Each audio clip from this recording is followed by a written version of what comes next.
Welcome to UCTV News. I'm Lianne Zana. And I'm Briscoe.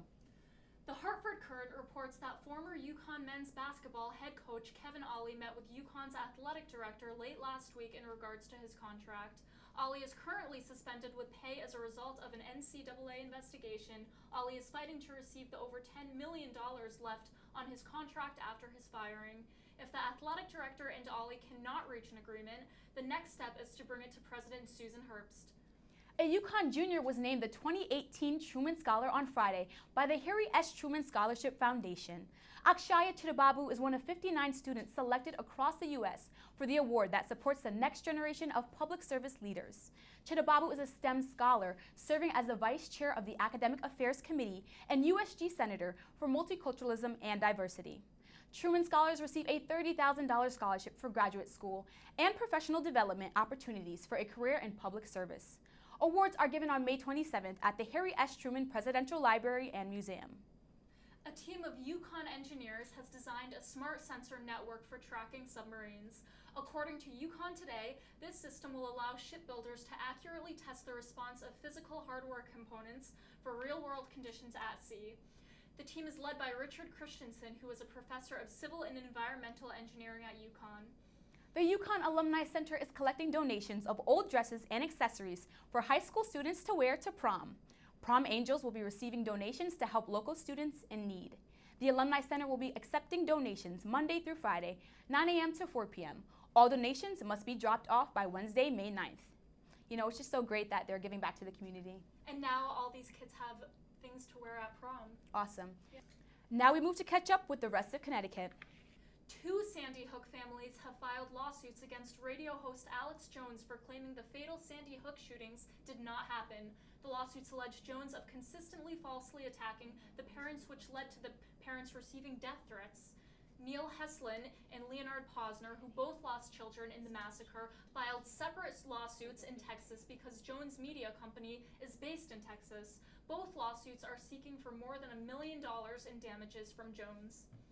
Former substitute teacher at Montville High School, Ryan Fish, was arrested last Thursday for allegedly encouraging a student fight club in class. According to ABC News, Fish forced male Montville students to slap each other across the face and head. Cell phone videos were captured during the fight, and Fish is seen encouraging students to fight. The 23-year-old was charged with 2 counts of risk of injury to a minor, 4 counts of reckless endangerment in the 2nd degree, and breach of peace in the 2nd degree. A Connecticut man pleaded guilty yesterday for murdering his parents in 2015 when he was removed from his parents' wills. NBC Connecticut reports 29-year-old Kyle Navin pleaded guilty to the 2 murder counts yesterday at Bridgeport Superior Court. He is sentenced to 55 years in prison. Navin previously pleaded not guilty and was supposed to go on trial today, but received this sentence after deciding to change his plea. A spring storm on Monday brought serious winds and torrential downpours, causing parts of the state to flood. Roads near the Connecticut shoreline have been shut down, and towns across the state are urging drivers to take caution as areas are dealing with over 5 inches of rainfall. Rain is expected to return on Thursday and will bring the same conditions as the Monday storm. You know, Connecticut is so crazy with this weather nowadays. We'll see what's up next for us. I hope this means Mayflowers. Next up, we move to talk about events in the rest of the country.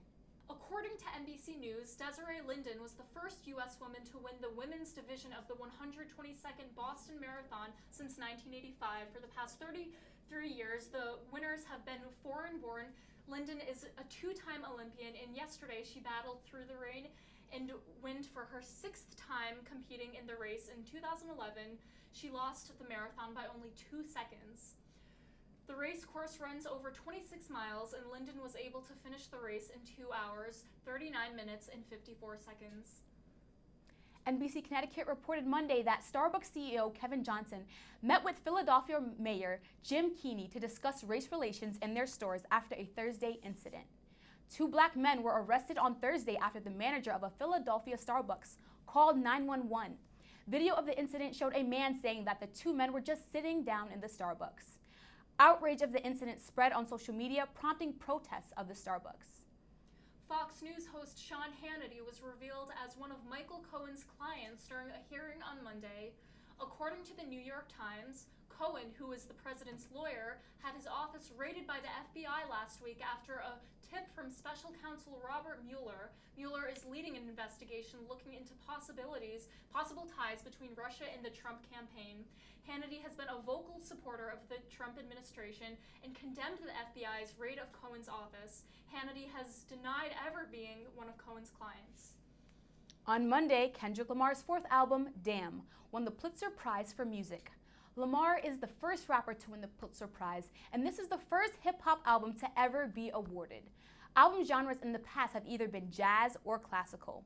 According to the New York Times, the board had a unanimous vote and described Lamar's album as virtuosic, song collection unified by its vernacular, authenticity, rhythmic dynamism that offers affecting vignettes capturing the complexity of modern African American life. You know, it's just so great that Kendrick Lamar is out here and, you know, showing his artwork to the world, and we're so happy for him. And we're seeing so much diversity by these people who are winning these Pulitzer Prize now in these new categories of entertainment. Awesome. Next up, we talk about politics across the nation. California Governor Jerry Brown rejected President Donald Trump's request for National Guard troops on the Mexican border. According to the U.S. officials, the initial jobs included fixing and maintaining vehicles and using remote control surveillance to report suspicious activity at the border. California Governor Brown believed the border placement of troops was completely unsupportable and strongly opposed taking any action against immigration. According to the New York Times, former FBI Director James Comey called President Trump a serial liar in an interview aired on ABC News. The interview was a part of Comey's publicity run for his new memoir, A Higher Loyalty, in which he details his relationship with Trump. Comey said in the interview Trump treated women like meat and compared them to a mafia boss.